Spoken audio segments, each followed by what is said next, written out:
Mbona mkuja mikono mitupu bana? Mzigo wangu uko wapi eh? Nakutana mzee Mpumelo hapo hivi amenizuia.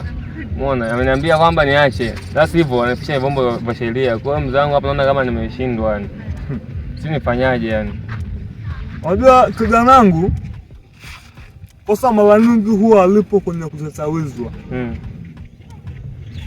Kutatawizwa si kosa. Ila kosa lipo kwenye kutatawa.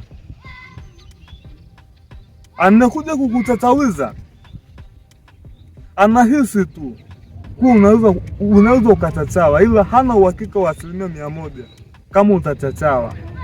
Kwa hivyo kutatawizwa plus kutatawa iziko tukosa.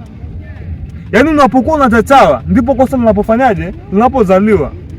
Mimi nilishakupa nguvu ya kufanya, umeshindwa kutumia nguvu hiyo.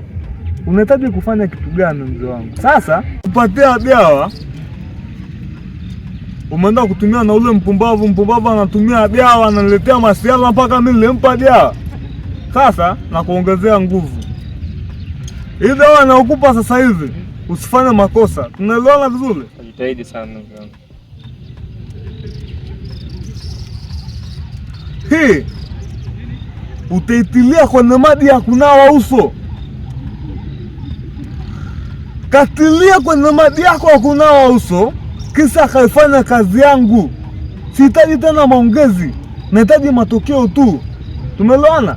Ndio mzee Mbara.